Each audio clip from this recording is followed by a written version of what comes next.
ప్రార్థన చేసుకుందాం.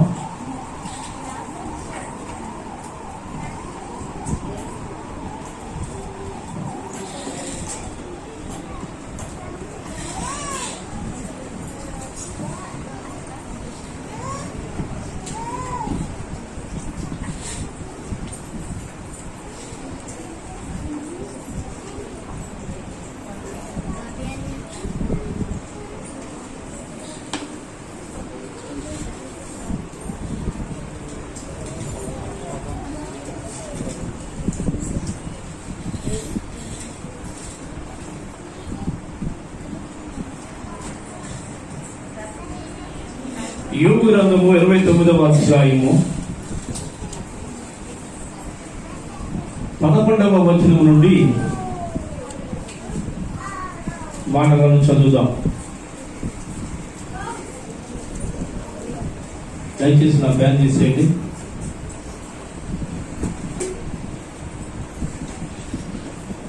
యోబు గ్రంథము 29వ అధ్యాయము 11వ వచనం.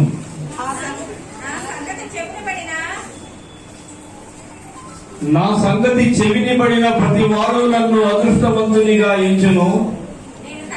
నేను కంటబడిన ప్రతివాడు నన్ను గురించి సాక్ష్యమిచ్చును. ఎనగా మొరపెట్టిన దీనులను, తండ్రి లేని వారిని, సహాయము లేని వారిని నేను విడిపించితిని. నశించుటకు సిద్ధమై ఉన్న వారి దీవెన నా మీదికి వచ్చెను. విధవరాంత హృదయమును సంతోషం పెట్టితిని. నేను నీతిని వస్త్రముగా ధరించుకొని ఇంటిని గనుక అది నన్ను ధరించెను.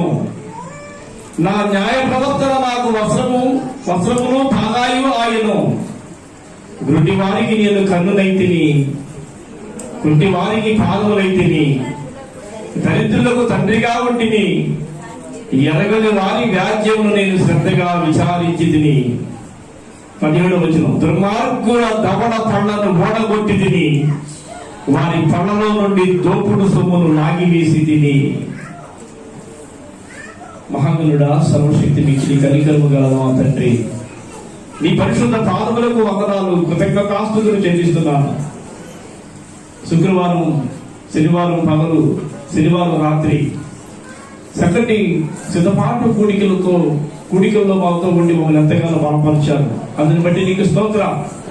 తిరిగి మా ప్రభా ఈ 10వ నెలలో ఈ 3వ తారీఖు మొదటి పునరుత్థాన ఆరాధన ఆదివారం నీ మహిమాత్మగా జరిగిస్తున్నందుకే నీకు కృతజ్ఞతాస్తుతులు చెల్లిస్తున్నాము.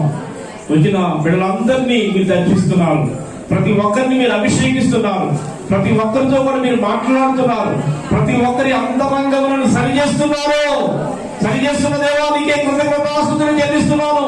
వాక్యమైన దేవా నీ లేఖనాలను ప్రభావితండి ప్రతి ఒక్కరికి కూడా మీరు అందించండి. ప్రతి ఒక్కరిని కూడా దర్శించండి. ప్రతి ఒక్కరిని కూడా ప్రభావితం సరిచేసి అయ్యా మీరు మాట్లాడి మీ నామానికి మహిమ తెచ్చుకోమని, నిలబడిన నన్ను ఒక్కసారి జ్ఞాపకం చేసుకోమని, నన్ను ప్రభా నీ పాత్రగా నీ పరిముట్టుగా వాడుకోమని ప్రతి ఒక్కరూ శ్రద్ధగా నీ మాటలు ధ్యానించడానికి సహాయం చేయి. ఎంతమంది ప్రభా ఈ యూట్యూబ్ ప్రభావితం ద్వారా సువార్తను వింటున్నారు, ఎంతమంది మాటలు ప్రభావితంగా గమనిస్తున్నారు, అట్టి వారందరినీ కూడా వెండిగా మీరు దీనికి తగిన సహాయం దయచేయమని మా ప్రభు అయిన యేసుక్రీస్తు శ్రేష్టమైన నామములో ప్రార్థిస్తూ అడిగి వేడుకుంటున్నారు మా పరమ తండ్రి. అందరూ చేతులెత్తి స్తోత్రం చెప్పండి. ప్రభునందు ప్రియమైన దేవుని బిడ్డలారా, యోబు గ్రంథంలో రాస్తున్నటువంటి మాటలు మనం చదువుకున్నాం. నా సంగతి చెవినిబడిన ప్రతి వాడు నన్ను అదృష్టవంతునిగా ఎంచును. నా సంగతి చెవినిబడిన ప్రతి వాడు నన్ను అదృష్టవంతునిగా ఎంచును. కొన్ని సార్లు కొంతమందిని మనం అదృష్టవంతులుగా ఎంచుతాం. అది చాలా అదృష్టవంతులండి అంటాం. ఏదో చేస్తే దేవుని బిడ్డలని గమనించండి, అదృష్టవంతులు కాదు. కానీ ప్రభునందు బిడ్డల వాడి బ్రతుకు బాగుంటే, వాడి జీవితం బాగుంటే, ఆ బ్రతుకంతా హ్యాపీగా జరిగిపోతుంది, వాడు అంత అదృష్టవంతుడు అని చెప్పి కొన్ని సార్లు మనం అంటుంటాం. అయితే యోబు జీవితంలో కూడా యోబును చూసి ఆయన అనుకుంటున్నారంట, నన్ను అదృష్టవంతునిగా ఎంచెను. నేను కట్టబడిన ప్రతి వాడు నన్ను గురించి సాక్ష్యం ఇస్తున్నాడు. నీకేంటయ్యా అదృష్టవంతుడు? ఆయనకేంటండి అదృష్టవంతుడు? అదృష్టవంతుడు ఎప్పుడవుతాడు? అదృష్టవంతుడు దేని ద్వారా అవుతాడు? అని ప్రియులను గమనించండి. కొన్ని సార్లు మనం అనుకుంటా ఉంటాం. అయితే ప్రభువుని నమ్మిన ప్రతి ఒక్కడు కూడా అదృష్టవంతుడే. ప్రభుని ఎరిగిన ప్రతి ఒక్కడు కూడా అదృష్టవంతుడే. అయితే అన్ని విషయాలలో కూడా దేవునికి అనుకూలంగా నడిచేటువంటి ప్రతి ఒక్కరిని కూడా దేవుడు ఏం చేస్తాడంటే బలమైనటువంటి పాత్రగా వారిని నిలబెడతాడు, బలమైనటువంటి పనిముట్టిగా వారిని నిలబెడతాడు. అదే రీతిగా ఇక్కడ ఆయనను అదృష్టవంతునిగా సమాజం అంతా ఎత్తడానికి కారణాలు కూడా ఆ లేఖనంలో వ్రాయబడి ఉన్నాయి. ఏంటి ఆ కారణాలని మనం పరిశీలన చేస్తే ఏమండి, మొరపెట్టిన దీనులను, తండ్రి లేని వారిని, సహాయం లేని వారిని నేను విడిపించింది. ప్రభునామానికి స్తోత్రం చెప్పండి. ఉన్నతమైనటువంటి స్థానంలో ఉన్నటువంటి వాడు దీనులమైనటువంటి వారికి సహాయం చేయాలి. ఉన్నతమైనటువంటి స్టేజీలో, ఉన్నతమైనటువంటి ఒక పొజిషన్ లో ఉన్నటువంటి వ్యక్తి దేవుని బిడ్డలారా గమనించండి, ప్రభువుని కలిగినటువంటి వాడు దీనులకు సహాయం చేయాలి. ఇక్కడ అనేక మంది దీనులు మనకు కనబడుతున్నారు. తండ్రి లేని వారు ఒక రకంగా తండ్రి లేని వారి బిడ్డల పరిస్థితి అసభ్యకొచ్చిన ఏం అర్థం కానటువంటి పరిస్థితి. అటువంటి వారికి దేవుని బిడ్డలు గమనించండి, తనకు సహాయం పట్టడం, తనకు ఉపయోగపడటం, తన చేయూతనివ్వటం, ఆదరించడం, తండ్రి లేని వారికి ఏం పర్లేదు ఆయన నేనున్నాను అని చెప్పి భరోసా ఇవ్వటం, ఇవన్నీ ప్రియ గమనించండి. ఎవరు చేస్తున్నారంటే యోబు గారే చేస్తున్నాడు. వింటున్నారా? యోబు గారే చేస్తున్నాడు. ఒకప్పుడు యోబు స్థితి మనకు తెలుసు, యోబు పరిస్థితి మనకు తెలుసు, యోబు ఆరోగ్య పరిస్థితి తెలుసు, యోబు స్థితిగతులు తెలుసు. రెండోది యోబు యొక్క భక్తి విధానం కూడా మనకు తెలుసు. అనేక పర్యాయాలు యోబుల గురించి మనం వింటూ వస్తున్నాం. అయితే ఇప్పుడు కూడా యోబుల గురించి మరికొన్ని సంగతులను పరిశుద్ధాత్మ దేవుడు మనతో మాట్లాడుతున్నాడు. రెండోది ఆయన ఎవరెవరికి ఎటువంటి సహాయం చేశాడో కూడా అంత క్లియర్ గా రాయబడింది. ఎవరితో సహాయం చేశాడంటే ప్రియ గమనించండి, ఎవరికి మొరపెట్టిన దీనులను. రెండోది ఏంటంటే మొరపెట్టిన అయ్యా నాకు సహాయం చేయని చెప్పి మొరపెట్టుకుంటామే. మొరపెట్టుకున్నప్పుడు కొంతమంది ఏం చేస్తారంటే పట్టించుకోడు. దేవుని నమ్ముకున్నటువంటి వాడు పట్టించుకోడు. దేవుని నమ్ముకున్నటువంటి వాడు నేను బాగుంటే సాలే అని చెప్పి అనుకునేటువంటి వ్యక్తులు కూడా కొంతమంది ఉన్నారు. దేవుని నమ్ముకున్నంత మాత్రాన దేవుని బిడ్డలు గమనించండి ఉపయోగం లేదు. కానీ దేవుని నమ్ముకున్నటువంటి వాడు పరిస్థితులను కూడా గమనించి నువ్వు చేయగలిగిన సహాయం నువ్వు చేయగలగాలి. నువ్వు ఇవ్వగలిగినటువంటి చెవితిని ఇవ్వగలగాలి. నువ్వు ఇవ్వలేనప్పుడు చెవితినివ్వనప్పుడు సహాయం అనే మనసు నీకు లేనప్పుడు దేవుని బిడ్డలా నీకు పేరు రాదు. నువ్వు గొప్పవాడిగా ఎంచబడవు. నువ్వు గొప్పవాడిగా దేవుని గమనించండి, తండ్రి సాన్నిధ్యంలో విలువంటూ ఏది పెరగదు. నీ విలువ పెరగాలన్నా లేకపోతే నీ పరిస్థితులను అనేక మంది తెలుసుకుని నిన్ను గొప్పవాడిగా ఎంచాలన్నా, నిన్ను గురించి అనేక మంది చెప్పుకోవాలన్నా నువ్వు చేసేటువంటి పని మీదే. మంచి పని చేస్తే మంచి పని చేసేవాడు ఎప్పుడు కూడా మనుషుల గుండెలో నిలబడిపోతాడు. ప్రభునామానికి మహిమ కలుగునుగా. అందరూ చేతులెత్తి స్తోత్రం చెప్పండి. మంచి పని చేసేవాడు ఎప్పుడు కూడా ఎక్కడుంటాడు తెలుసా? గుండెల్లో ఉంటాడు. ఎక్కడుంటాడు చెప్పండి? ఎక్కడుంటాడండి? గుండె లోతుల్లో ఉంటాడు. నా హృదయం నిండా నువ్వే అన్నట్టుగా ఉంటాడు. కాబట్టి దీర్ఘమైనటువంటి వారికి ఎంతమందికి సహాయం చేశాడు, తండ్రి లేనటువంటి వారికి ఎంతమందికి అయితే సహాయం చేశాడు. ఎవరెవరైతే సహాయం పొందుకున్నారో ఆ పొందుకున్న ప్రతి ఒక్కరూ కూడా ఆయన గురించి ఎంత గొప్పగా చెప్తున్నారు. తర్వాత అంటాడు 11వ వచనంలో, నశించుటకు సిద్ధమై ఉన్న వారి దీవెన నా మీదికి, అంటే వాళ్ళ దీవెన వస్తుంది. నశించిపోయేటువంటి వారికి యోబు సహాయం చేస్తున్నాడు కనుక మనం ఎవరైనా నశించిపోతుంటే ఎవరైనా సహాయం చేస్తారా? అప్పులు ఊపిలో కూలికిపోతుంటే అయ్యా నేనున్నానని చెప్పి ఎవరైనా దాతృత్వంతో ధైర్యం చెప్పి కాస్త సపోర్ట్ గా ఎవరు నిలబడతారంటే ఎవరు నిలబడ్డం. ఎవరు తిండాడితే, ఎవరు బతికాడితే, ఎవరి జీవితం ఆడితే కానీ అయ్యో వాడికి నా వంతు నేను సహాయం చేస్తాను, నేను ఉన్నా కదా, నాకు దేవుడు ఇచ్చాడు కదా. యోబుకు దేవుడు ఇచ్చాడండి, ఇచ్చాడా లేదా? యోబు ఏమైనా లేనివాడా? యోబు ఏమైనా దరిద్రుడా? ఏమన్నా పొదువు కలిగినటువంటి వాడా? నేను ధనవంతుడిగా దేవుడు ఎందుకు చేశాడు? నేను సమృద్ధి గలవానికి ఎందుకు చేశాడు? నేను సమృద్ధి కలిగినటువంటి దరిద్రులు ఉన్నారు సమాజంలో, ఏమండి ధనవంతులు ఉన్నారు. అయితే దరిద్రులమైనటువంటి వాడు దరిద్రంగానే దేవుడు ధనవంతులమైనటువంటి దేవుడు ఉన్నప్పటికీ కూడా ఏ విధమైనటువంటి సహాయ సహకారాలు అనేది వారికి అందుకోలేకపోతున్న కారణం ఏంటంటే వీడికి ఆ మనసు లేదు. ధనవంతుడికి ఏ మనసు లేదు? పెట్టే మనసు లేదు, ఇచ్చే మనసు లేదు. ఏ మనసు లేదండి? సహాయం చేసేటువంటి గుణము లేదు. సహాయం చేసేటువంటి గుణము లేదు. నశించడానికి సిద్ధమై ఉన్న వారి దీవెన అంటే ఎటువంటి వారు ఎందుకు దీవిస్తున్నారు? నశించిపోయే నన్ను రక్షించాడు, నశించిపోయేటువంటి నాకు సహాయం చేశాడు, నశించిపోయేటువంటి నన్ను జ్ఞాపకం చేసుకున్నాడు. నశించుపో దేశము కొరకు కన్నీరు కాచెడివారు, నశించిపో దేశము కొరకు కన్నీరు కాచెడివారు,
నశించిపోతున్నటువంటి వారిని జ్ఞాపకం చేసుకున్నాడు.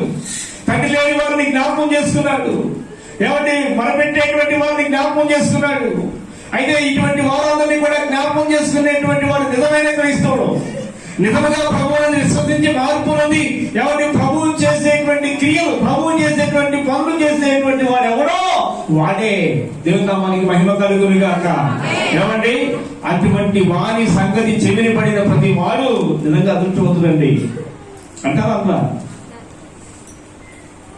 అందరండి అదృష్టవంతుడు.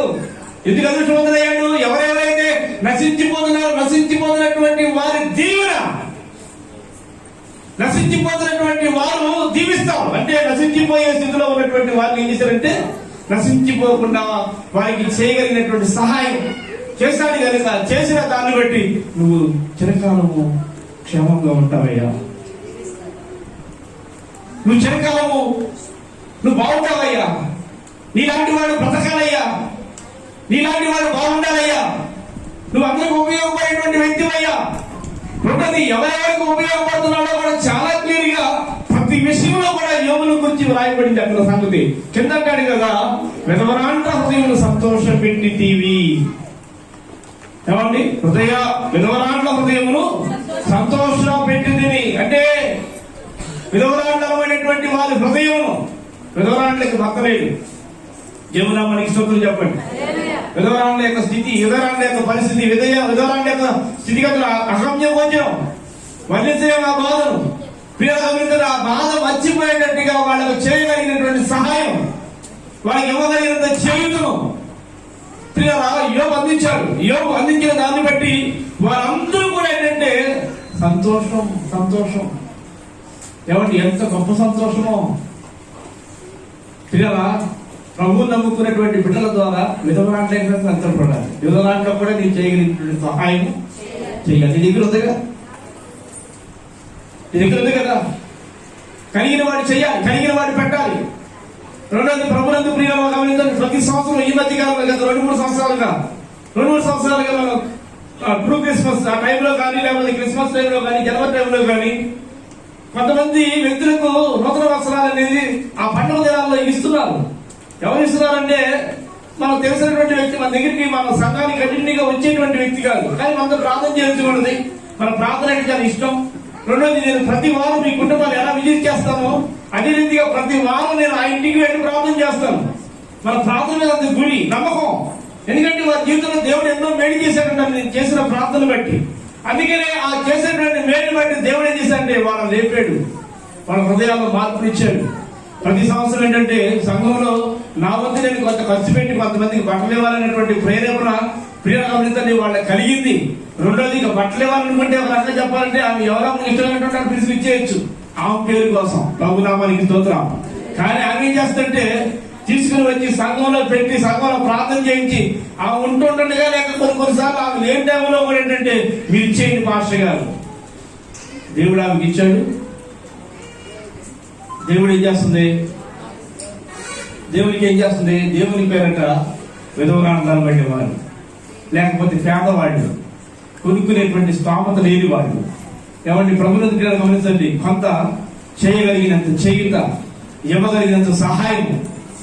పండగ టైంలో మేము కట్టుకుంటున్నాం వస్త్రాలు, మేము ధరిస్తున్నాం, అయితే పేదవాడు పండుగ రోజున వాడు కూడా ఏదో ఒక చక్కటి వస్త్రం కట్టుకొని చెప్పి ఒక ఆశ, ఒక ఆలోచన ఉంటుంది. నేను చేయగలిగినంత సహాయం నేను చేయాలి అని చెప్పి ఇచ్చేటువంటి వ్యక్తులు కొంతమంది ఉంటారు. కొంతమంది దాని వల్ల రూపాయి అనేది బయట పెట్టరు, పైసా అనేది ప్రియుల గమనించండి తక్కువకి పెట్టరు. పిచ్చిదాని మనస్తత్వం. ప్రియుల ఎంతసేపు సంపాదించుకోవడానికి ప్రయత్నం చేస్తారు కానీ పెట్టడానికి చేతులు రావు. పెట్టడానికి చేతులు రావండి. దేవునికి ఇవ్వడానికి చేతులు రావు. దేవుని సందులో దేవుని మహిమార్థంగా ఏదైనా పనిచేద్దామనేటువంటి ఒక ఆలోచన కూడా కొంతమందికి రాదు. అయితే ఇక్కడ చదవబడినటువంటి వాక్య భాగంలో ఎవరి హృదయాన్ని సంతోష పెడతారంట? రాంట హృదయమును సంతోష పెట్టి తిని, తర్వాత అంటాడు నీ నీతిని వస్త్రముగా ధరించుకుని ఇంటిని గనుక అది నన్ను ధరించాను. నీతి నన్ను ధరించింది. నీతి నన్ను, చెప్పండి, నీతి నన్ను, అంతే. నీతి అంటే ఎవరు? దేవుడి నీతి. మంచి పని చేసేవాడికి ఎప్పుడు కూడా దేవుడు ధరిస్తాడు. దేవుడు ఎప్పుడు తోడు ఉంటాడు. సహాయం చేసే చేతులు నిన్న, దేవుని నామానికి స్తోత్రం చెప్పండి. అర్థమైందా? సహాయం చేసే చేతులు నిన్న. నిన్న అంటే గొప్పది.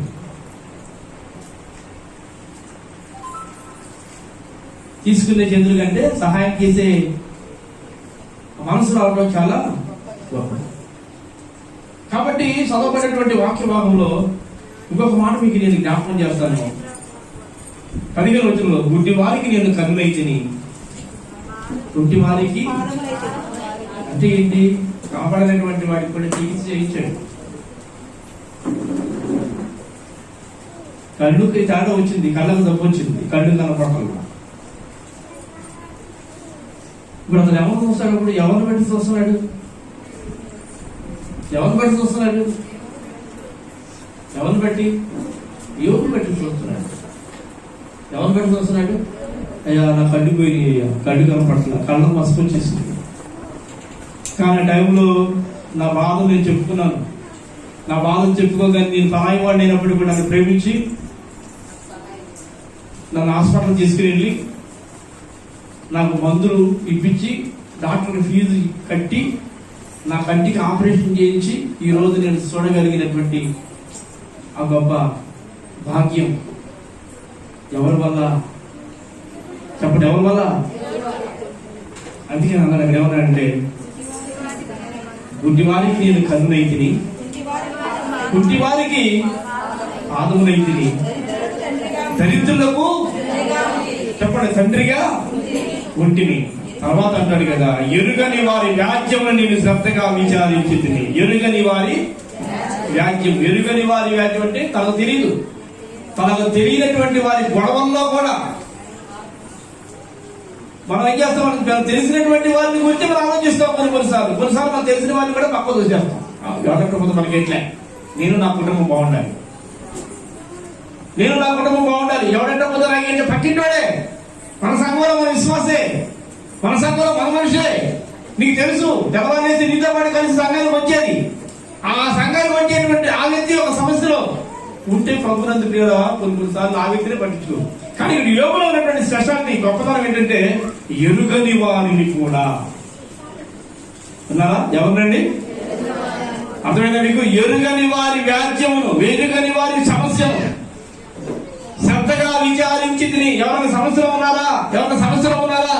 ఎవరైనా ప్రాబ్లం ఉందా? ఏ ఇంట్లో ఇబ్బంది ఉందా? ఏ ఇంట్లో కొరత ఉందా? ఇలా అడిగి తెలుసుకునేవాడు ఎవరండి? అందుకనే యోగుని గొప్పవాడు అన్నాం.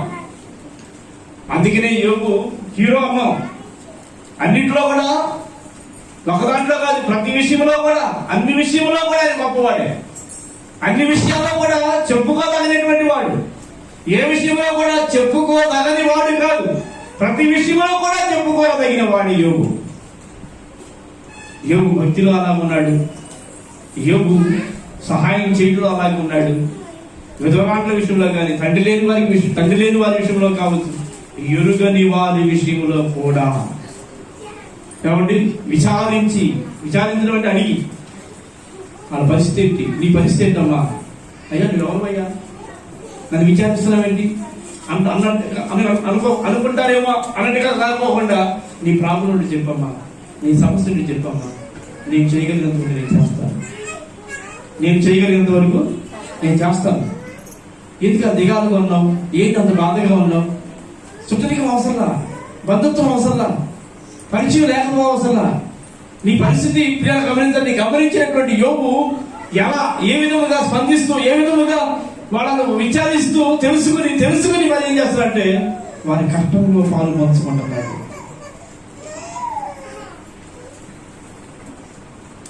వారి కష్టంలో ఏం చేస్తున్నాడండి? పాలు పంచుకుంటాడు. ఎదుటి వారి కష్టంలో నువ్వు పాలు పంచుకుంటావంటే పంచుకో. యేసుక్రీస్తు వారు చేసినటువంటి పని ఏం చేస్తున్నాడు? యేసుక్రీస్తు నమ్మినటువంటి బిడ్డలు కూడా నీ కలిగితే అలా చేయి, చేయగలిగినంత వరకు చేయి, నీకు ఓపికనంత వరకు చేయి. పిల్లలు గమనించాలి, నీకు అన్ని ఇచ్చాడు కాబట్టి అన్ని ఇచ్చే దాంట్లో నువ్వు చేయగలిగినంత వరకు నువ్వు చేయగలిగితే దేవుడు గమనించండి. యోబుకి ఎంత కీర్తి వచ్చిందో, యోబుకి ఎంత పేరు వచ్చిందో, యోబుకి ఎంత ప్రఖ్యాతి వచ్చిందో. ఏమండి, దేవుడు సంగతి చెవిని పట్ల ప్రతి ఒక్కరు కూడా గొప్పగా చెప్పుకుంటారు. ఆయన గురించి మామూలుగా చెప్పుకోవట్లా, చిన్నగా చెప్పుకోవట్లా. యోబుని గురించి చాలా గొప్పగా చెప్పుకుంటున్నారు, చాలా గొప్పగా చెప్పుకుంటున్నారు. ఫైనల్ గా అంటాడు కదా 15వ వచనంలో, దుర్మార్గుల దవడ పళ్ళను ఓడగొట్టింది. అంటే యోబు ఫైటింగ్ కూడా చేశాడు అన్నమాట. యోబు ఇప్పుడు చేసిన పనులు అవకాశంగా ఉన్నాయి. 17వ వచనానికి వస్తే ఎలా ఉందంటే, దుర్మార్గుల దవడ పళ్ళను సాచిపెట్టి కొట్టేవాడు. ఎవరిని? ఇప్పుడు పై అన్ని చూసుకొద్దాం. విధవరాండ్లకు అన్యాయం చేసి ఊరుకోడు కాదు, దరిద్రుడికి కూడా అన్యాయం చేసి ఊరుకునేవాడు కాదు, తండ్రి లేని వారికి మోసం చేస్తే ఊరికినవాడు కాదు. ఏం చేసేవాడు చెప్పండి? ఏం చేసేవాడు? ఏ సల్లగా వెళ్ళి దువ్వేవాడా? అది కదయ్యా బాబు, ఆమె చేయమాకుండా తప్పయ్యా అనేవాడా? ఆయన సాధ్యంలో చెప్పాడు. సాధ్యం దొరికి ఏం చేశాడంటే, మంచిగా నాయన తప్పు చేస్తున్నావయ్యా, అలా చేయకూడదు నాయన అని సాధ్యంలో చెప్పాడు. విన్నటువంటి వాళ్ళని మార్చుకున్నటువంటి వాళ్ళని వేశాడు. మారకోకుండా తిరుగుబాటు చేసిన వాళ్ళు ఉంటారే, ఎదురు చెప్పినటువంటి వాళ్ళు ఉంటారే, ఎదురాడినటువంటి ఏం చేస్తా చేసుకోవాలి,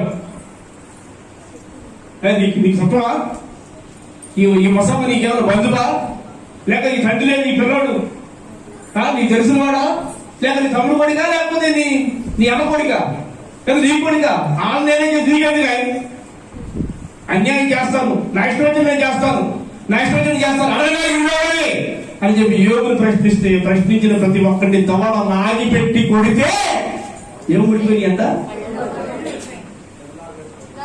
దుర్మార్గుల దవడ పళ్ళు ఓడగొట్టి తిరుగుబాటు.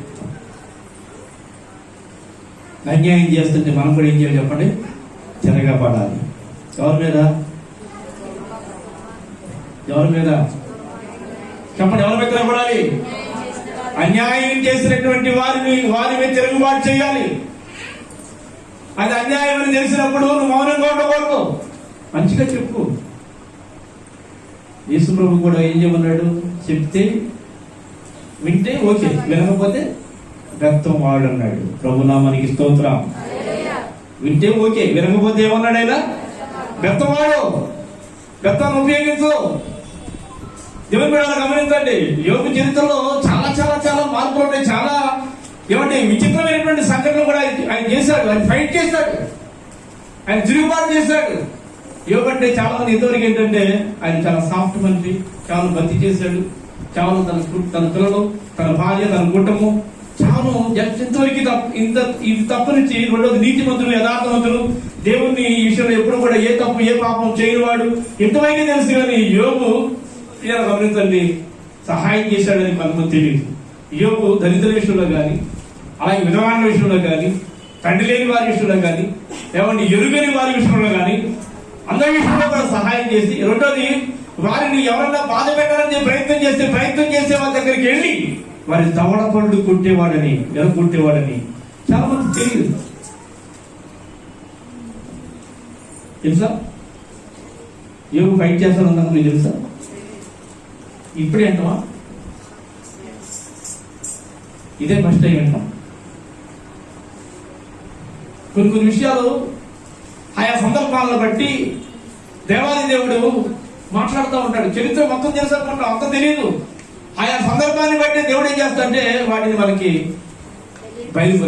తెలియపరుస్తాడు. ప్రభునామానికి మహిమ కలుగును గాక. కాబట్టి ఇక్కడ ఏమన్నా దుర్మార్గుల దవడ పండ్లను ఏం చేశాడంట? ఓడగొట్టింది.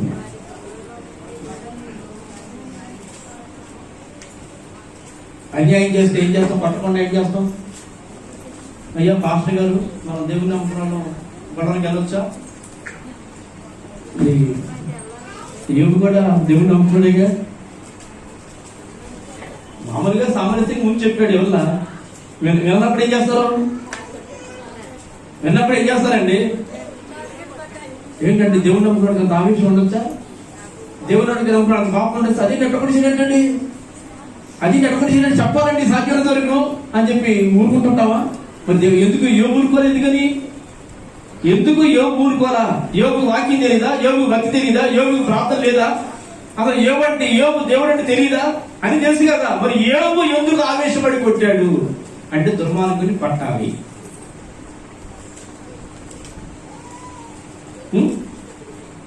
ఏంటమ్మా?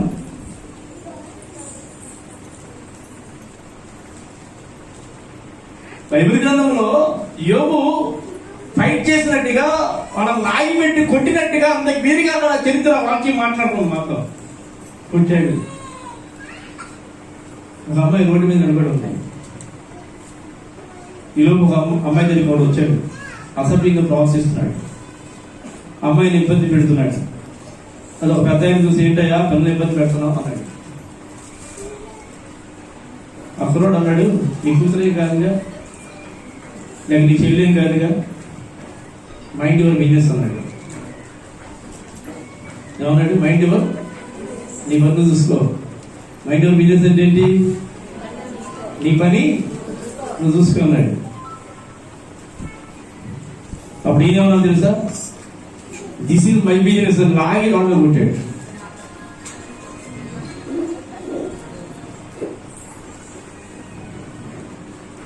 ఏమన్నాడు? దిస్ ఈజ్ మై బిజినెస్, నీ పనులు చూసుకొని బాగంటే ఇదే నా పని. లాగి పెట్టి కొట్టడం కదా. అన్యాయం చేసేవాడిని, అన్యాయం చేసేవాడు లాగి పెట్టి కొట్టడమే, తప్పు చేసేవాడు లాగి పెట్టి కొట్టడమే. ఆమె నా కూతురే కావసలా, ఆమె నా చెల్లె కావసలా. ఆపదలో ఉంది. అసలు నేను మంచిగా చెప్పా, ఎందుకంటే పిల్ల బాగా పెడతా, ఇబ్బంది పెడతా పెట్టి అన్నాను. అన్నప్పుడు నువ్వు సైలెంట్ గా పక్కన మంది బాగుండేది. నువ్వు పక్కనుకోకుండా ఏమన్నావు నువ్వు చెప్పు. నువ్వు పనులు చూసుకో, నీ పని. ఎవరన్నాడు? మైండ్ యువర్ బిజినెస్ అంటే నీ పనులు చూసుకో. దిస్ ఈజ్ మై బిజినెస్ లాగి పెట్టి రావడం పడితే పళ్ళు ఏమైంది చెప్పండి? పళ్ళు కదిలిపోయి, పళ్ళు ఊడిపోయి. మరి మనం పడతామా? ఎవడో అమ్మాయి మనకెందుకు? అవసరమా? మనకెందుకు? మన సమర్థింది కాదుగా. లేనిపోయింది కేసు అయింది, అది భయం. లేనిపోయింది కేసు ఎదుర్కొంటాం, అదొక భయం. అవునా? ఎందుకు వచ్చింది ఆగాయని చెప్పి చల్లగా పక్క వెళ్ళిపోతాం. అది దేవుని బిడ్డలు చేసే పని కాదు. అన్యాయం జరుగుతున్నప్పుడు ఏం చేయాలి? తిరగబడాలి. అన్యాయం జరుగుతున్నప్పుడు ఏం చేయాలండి? తిరగబడాలి. యోబు తిరగబడ్డాడు, వదిలిపెట్టేలా.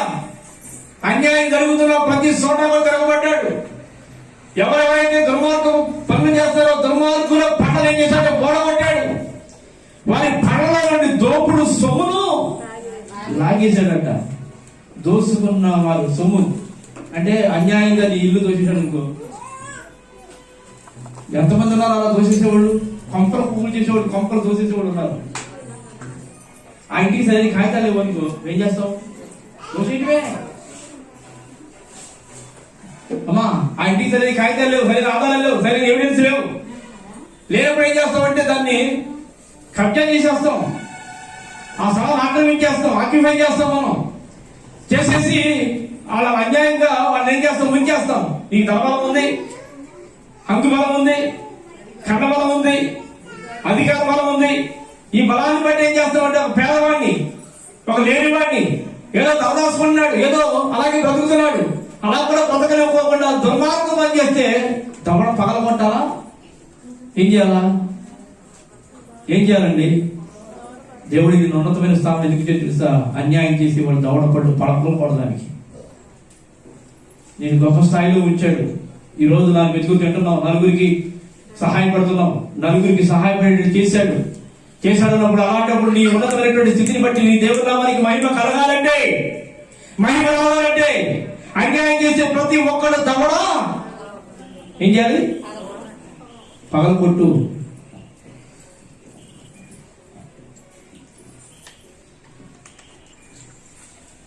అంతేగాని మిమ్మల్ని మీరు కొట్టుకోమన్నారు, సంఘంలో కొట్టుకోమన్నాడు, విశ్వాసాలు కొట్టుకోమన్నాడు కదా పాస్టర్ గారు అని చెప్పేసి రమణ మీద ప్రిస్కిల వెనక్కి లాగి దొంగ కొడితే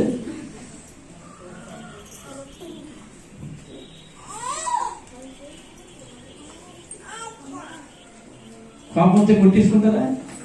అలా కొట్టుకో. మనం ఏం చేస్తాం? మాటలతో కొట్టుకుంటాం. ఎట్లా? ముఖ కవళికలతో కొట్టుకుంటాం, ముఖ కవళికలతో మంచి కనపడంగానే చిరుకులు ఆడతాం, అదే కొట్టుకుంటాం. మరేగా దేవుని బిడ్డలు కొట్టుకోమని కాదు, కానీ దేవుని బిడ్డలు అనబడినటువంటి వాళ్ళ ముందు ఎక్కడైతే అన్యాయం జరిగిందో, అన్యాయం ఎవరు చేస్తున్నారో, అన్యాయం ఎవరి వల్ల వచ్చిందో వాళ్ళని ఏం చేస్తామంటే నాచారం గారు దవడ మీద పెట్టి కొట్టు.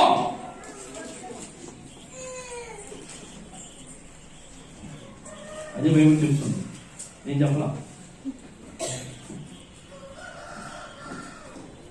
రేపు వద్దు నేను మా పాస్టర్ పట్టమని పడతాను చెప్పాలి, పెట్టుకోండి. అదేంటి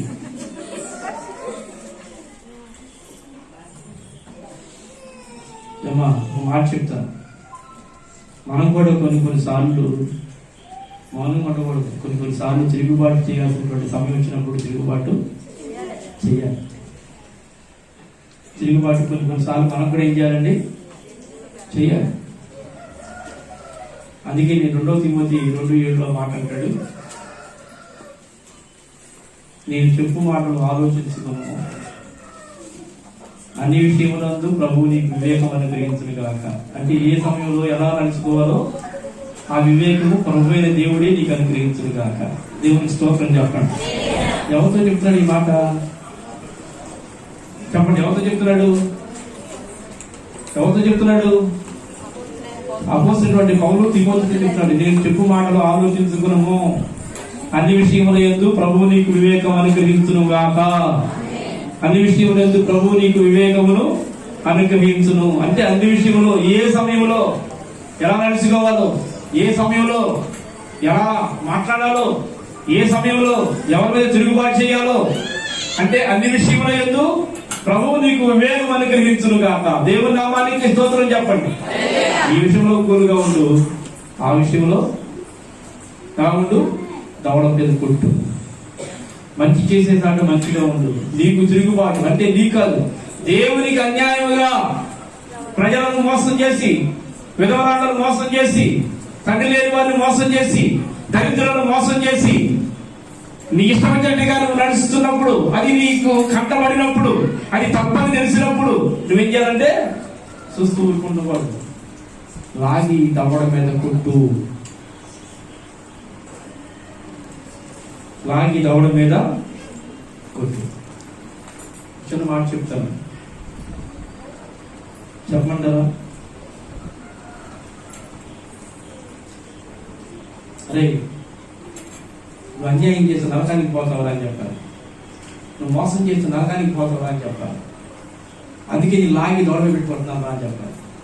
ఈ దెబ్బతో నీకు బుద్ధి మారితే సరిగా, లేకపోతే ఈ దెబ్బ అనేది నీకు తగలకపోతే అసలు దెబ్బ దేవుడు కొడతాడు. అది ఎక్కడ? ఇక్కడ నువ్వు క్షేమంగా ఉండొచ్చు, ఇక్కడ నువ్వు బతికిపోవచ్చు, ఇక్కడ నువ్వు బలపడిపోవచ్చు, కానీ రేపు మాత్రం ఆ కొట్టే దెబ్బ ఎంత భయంకరమో తెలుసా? ఎంత భయంకరమో తెలుసా? నీ తరం, నీ వంశం, జీవితం, ఇక యుగయుగాలు కూడా నీ జీవితం అనేది ఇక పేరులోకి రాకుండా అయిపోవాలి. కానీ యోగు పేరు ఎలా ఉందంటే, నా సంగతి చెవినబడిన ప్రతి వాడు నన్ను అదృష్టవంతునిగా ఈడ్చును. ప్రభునామానికి మహిమ కలుగును గాక. అందరూ చేతులు స్తోత్రం చెప్పండి. మొదటి కొరింథీయులకు రాసిన పత్రిక 6వ అధ్యాయం 9వ వచనం. మొదటి కొరింథీయులకు రాసిన పత్రిక 6వ అధ్యాయం 9వ వచనం ఒకసారి చూద్దాం. అన్యాయస్తులు దేవుని రాజ్యమునకు వారసులు కానేరని మీకు తెలియదా?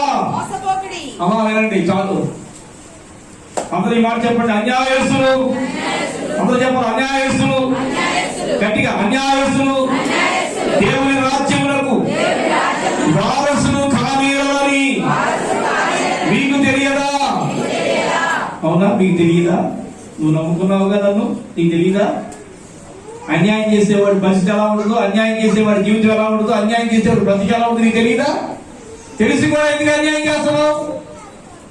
తెలిసి కూడా అన్యాయం చేసేవాడు ఎందుకు కొనుక్కుంటున్నావు? తెలిసి కూడా అన్యాయం చేసేవాడిని దవడ మీద పెట్టి కొట్టక మౌనంగా ఎందుకు కొనుక్కుంటున్నావు? నువ్వు తెలిసినప్పుడు దవడ మీద పెట్టి కొట్టు. అదే చెప్తున్నాడు దేవుడు, అదే చేస్తాడు యోగు కూడా. యోగు కూడా అదే చేశాడు. కొన్నిసార్లు దొంగతనం చేసేటువంటి వాడితో, వాడు దేవుడు నమ్ముకున్నాడు, దొంగతనం చేస్తున్నాడు, మరే నువ్వు దేవుడు నమ్ముకు దొంగతనం చేస్తున్నావేంట్రా అని చెప్పి మనం ఏం చేయాలని మందలించాలి. అంతేగాని వాడితో నువ్వు ఏకీపించకూడదు, వాడితో నువ్వు ఏకీపించకూడదు. కొన్నిసార్లు కొంతమంది ఏకీపిస్తారు, కొంతమంది ఏం చేస్తారంటే ఏకీపిస్తారు. కానీ నేను కూడా ఏకీపించాను. దేవుడు నన్ను క్షమించను కాక, దేవుని స్తోత్రం. ఏం చేయలేను మరి, అందుకే ఏకీపించాను. ఏం చేయలేను, అందుకే ఏకీపించాను. ఏంటో చెప్పరా మాట చెప్పనా? దొంగతో నేను కూడా ఏకీపించాను, దాంతో నేను కూడా ఏకీపించాను. గొడవ చర్చి కట్టాను, కవనెంట్ తరపున కొంత రేపు వచ్చాను, మెటీరియల్ ఇచ్చారు. ఆ మెటీరియల్ ఆ అమౌంట్తో కొంత గోడ కట్టాము. ఎక్కువ మన ఏ పండి సరే దాన్ని డెడికేషన్ చేసాం.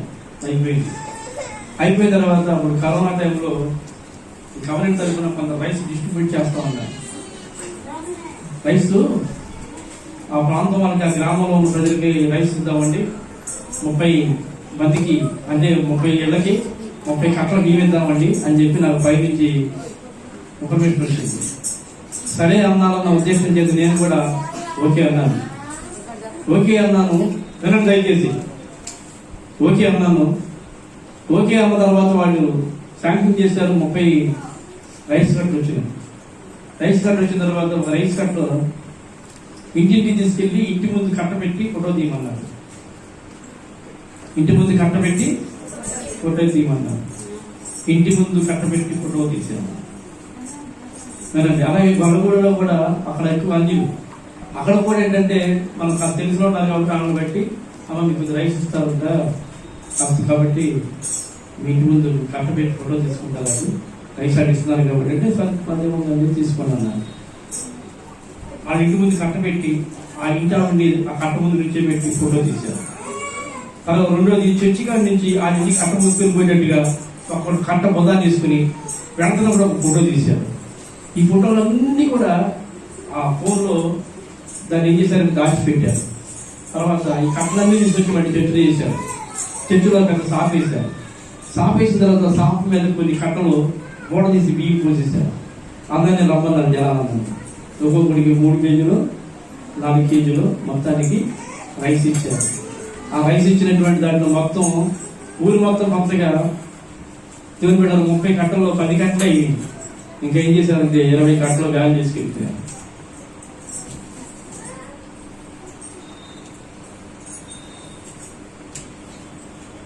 దొంగ.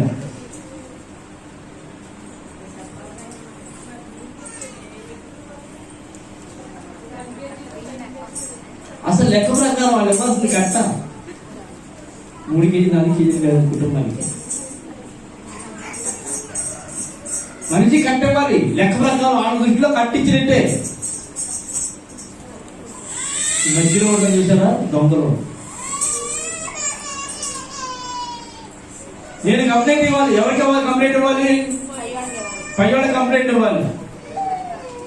కొంతమంది అన్నారు, నేను కొంతమంది పాస్టర్ గారు నాకు అనుకోలేదు నన్ను సంపాదించాను. ఏం చేద్దామంటే జరిగింది, మాకు జరిగిందయ్యా, మేము కూడా దొంగతో ఎక్కిపించాం వాళ్ళు, మేము కూడా దొంగతో ఎక్కిపించమన్నారు వాళ్ళు. ఇదేంటి ఎందుకు ఎక్కిపించావు నేను అడిగా. అయ్యా ఈరోజు ఒక్క రోజుతో పోయేది కాదు ఇది, రేపు తర్వాత మళ్ళా చర్చలు కట్టుకోవడానికి స్థలం నుండి కట్టుకునేటువంటి స్థానం లేనటువంటి వాడు మన మీద కళ్ళు పెట్టి చూసేవాడు ఎంతమంది ఉన్నారు. కేవలం మనం తిరుగుబాటు చేసి గొడవ అయింది. రెండోది వాళ్ళ మనమే పెట్టం, మనం వాళ్ళమే పెట్టం. రెండోది అధికార స్థానం ఉన్నాడు కాబట్టి వాడు ఏదైనా చేయగలుగుతాడు, మనమే పోతాం. రెండోది మనం నమ్ముకునేటువంటి కొంతమంది పాస్టర్ గారు చర్చలకి పెట్టితే లేకుండా పోతాయి అన్న ఉద్దేశం చేత మేము కూడా రెండోది ఒక మంచి పని చేశారు మనకి అన్నలాగా. ఏం మంచి పని చేశారంటే, మనం అక్కడ ఉంటుండే కానీ, రెండోది ఏంటంటే ఎవరికైతే మనం బియ్యం ఇచ్చామో ఆ బియ్యం ఇచ్చిన వాడు కూడా ఎడగలకపోతే అక్కడ ఉంటుండే కానీ ఆ కట్లన్నీ వ్యాన్లేసి గెలిపారు కదా, వాడు చూస్తుండే కానీ పట్టిపోయారు. కాబట్టి మనల్ని మన సంతోషంలో అపార్థం చేసుకోలేండి అని అర్థం. దేవుని నామానికి స్తోత్రం చెప్పండి. అదే కనుక ఆ కట్లన్నీ ఇది పెట్టి ఒక 4 రూపాయలు చేసుకెళ్తామంటే అవన్నీ నేను తిరిగి అనుకునేవాడు. అంతేనా? అవన్నీ నేను తినేసేవాడు అనుకునేవాడు. ఎంత పాపం. ఎవరిల్లు? దేవుని బిడ్డలే. ఎవరిల్లు? దేవుని దాసులే. ఎవరిల్లు? దేవుని సందులో ఉద్యోగం చేస్తున్నటువంటి వ్యక్తులే. ఇంత పాపానికి ఒడిగట్టి ప్రజలకు చేరాల్సినటువంటి కరోనా టైంలో రైస్ అందవలసినటువంటి వాళ్ళకి రైస్ అందకపోకుండా పందికొక్కు మాది దేవునికి స్తోత్రం తినేది. ఇలాంటి తొందరతో లేఖీకరించకూడదు. ప్రభునామానికి మహిమ కలుగును గాక. దేవునికి స్తోత్రం చెప్పండి ఒకసారి. కాబట్టి ఇటువంటి దుర్మార్గుల దవడ పడ్డలు ఓడగొట్టు. నిజంగా నా పక్షాన్ని ఉంటే మీరందరూ కూడా నేను అన్యాయం నేను సహించను. మీరు ఉండరుగా? ఉంటారా? మీరు ఉంటారు నా పక్షాన్ని అంటే ఎక్కడ అన్యాయం జరిగితే నిలబడిపోతాం. అన్న మేము ఉంటాం, రూపాయలు ఖర్చు పెట్టాలని ఖర్చు పెడతాం, ఫైటింగ్ రమ్మంటే వస్తాం. అన్యాయం జరిగిన మీరు ఊరుకోమాకండి, మీ వెనకాల మా బలం ఉంది, మా హక్కు ఉంది, మేము ఉన్నాం అని మీరు ధైర్యం చెప్పి నన్ను ముందుకు నడిపించండి. నేను కూడా రంగంలో దిగకపోతే అప్పుడే ఇంకా నీకేమైందా, ఏం పడతావు, ఓపిక అయిపోయినా కదా. దేవుడికి స్తోత్రం చెప్పండి. దేవుడు ఆ ఓపికించుడు కాక. దేవుడి స్తోత్రం. అందరికీ గట్టిగా స్తోత్రం చెప్తాం. కాబట్టి దైవ సన్నిధిలో ప్రభునందు ప్రియులారా గమనించండి. అందుకే అన్నాడు కీర్తన 50వ అధ్యాయం 16, 17, 18 వచనాలు చూస్తే భక్తిహీనులతో దేవుడు ఇట్లు సెలవిస్తున్నాడు. నా కట్టడ వివరించడానికి నీకేమి పని? నా నిబంధన నీ నోట వచించదవేమి? దిద్దుబాటు నీకు అసహ్యము కదా. నీవు నా మాటలను వెనుకకు తోసివేసిదువు. నీవు దొంగలు చూసినప్పుడు వారితో ఏకీభవించదు. ఏకీభవించమన్నది ఏం చేయాలి? దొంగ చూసిన ఏం చేయాలి? ఏకీభవించమన్నాడా? ఏకీభవించమని ఏం చేయాలి? రాగి దవడ మీద కొట్టు. యోబు చేసిన పని అదే. యోబు చేసినటువంటి పని అదే. కీర్తన 2, 3 చూద్దాం ఒకసారి. త్వరగా టైం అయిపోతుంది. కీర్తన గ్రంథం 2వ అధ్యాయం 3వ వచనం. భూరాజులు యెహోవాకును ఆయన అభిషిక్తునికి విరోధముగా నిలబడుతున్నారు. ఏలికలు ఏకీభవించి ఆలోచన అంటే భూరాజులు ప్రభుత్వాన్ని ఏలేటువంటి వాళ్ళు, సమాజాన్ని ఏలేటువంటి వాళ్ళు కూడా విరోధముగా ఎవరికంట? దేవునికి విరోధముగా తప్పు చేస్తున్నారు, దేవునికి విరోధంగా పాపం చేస్తున్నారు. మరి ఇటువంటి వాళ్ళ దవడ పనులను కొట్టేటువంటి, దవడ మీద కొట్టేటువంటి వాళ్ళు ఎవరు? భూరాజుని కొట్టలేము. అమ్మా మంత్రి గారిని కొడతావా? పిఎం కొడతావా? సీఎం కొడతావా? దేవుని నామానికి స్తోత్రం చెప్పండి. కొడతావా? ఎందుకని? అది అధికారమై అమ్మో అధికారంతో ఉన్నారు, అధికారులు మనం ఎందుకులే. కానీ దేవుడు ఏం చెప్తున్నాడు? దవడ మీద కొట్టు. మరి మనం చేయలేకపోతున్నాగా, తప్పు చేసిన వాడు దవడ ఎందుకు వాళ్ళ బాధ కొట్టట్లేదు? ఎందుకు కొట్టలేకపోతున్నాం?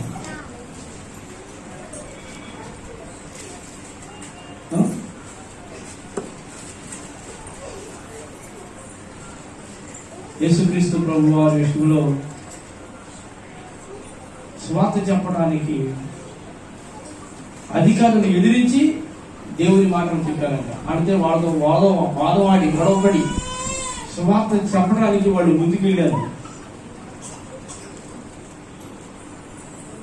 యేసునామమును మీరు ఏమాత్రం కూడా చెప్పకూడదు అన్నప్పుడు యేసు పక్షాన్ని నిలబడి వారు ఏం చేశారంటే, పేతురు యోహాను దేవుని మాట వినడు కంటే మీ మాట వినుట దేవుని దృష్టికి న్యాయమా? మేము దేవుని మాట చెప్తాం కానీ మీ మాట చెప్పమని చెప్పి ఏం చేశారంటే తిరుగుబాటు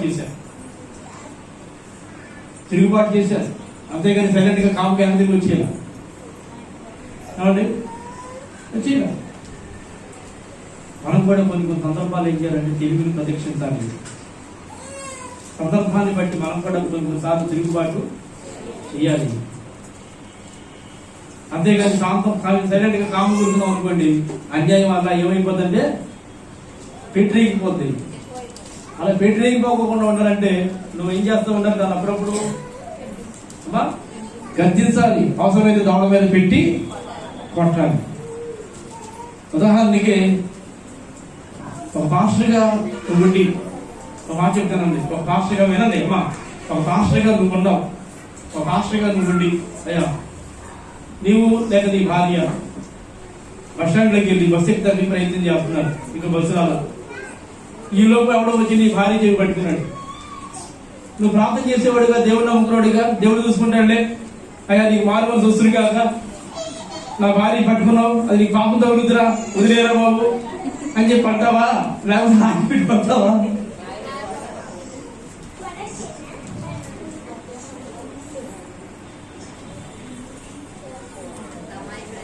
లేకపోతే స్తోత్రం స్తోత్రం స్తోత్రం స్తోత్రం సైతాన్ని దూరం చేయనైనా, స్తోత్రం దూరం చేయనైనా, సైతాన్ని దూరం చేయనైనా, స్తోత్రం అయినా అని చెప్పి అంటాడా? ఏం చేస్తాడు? ఏం చేస్తాడు చెప్పండి? ఏం చేస్తాడు? నువ్వు ప్రార్థన చేసి వీడు కొట్టవు కదా, కొట్టకూడదు కాబట్టి నువ్వు ఏం చేస్తావు? తిరిగి పని చేయకూడదు కదా. తప్పని చెప్పడం భారీ కదా. ఎవడన్నా భారీ చేయబట్టి ఉరుకుంటాడా ఉట్టుకోడా అని ఎంత ఒక రకంగా చెప్పండి, ఎంత కోపలేరుకైనా కోపం వచ్చేది రాదా? మాట్లాడండి. క్రిస్తవుడికి కూడా కోపం.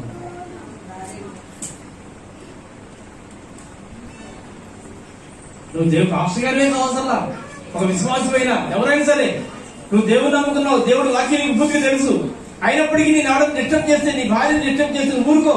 సహించే మనసు నీకు రాదు. ఏం చేస్తావు అంటే పక్కన ఉండవు కాబట్టి ఏం ఆలోచించుకోకుండా ఏదంటే అది ఏం చేసేస్తాం కదా. తిరుగుబాటు అతనికి యూజ్ ఏం చేస్తానంటే అన్యాయం మీద తిరుగుబాటు చేస్తాను.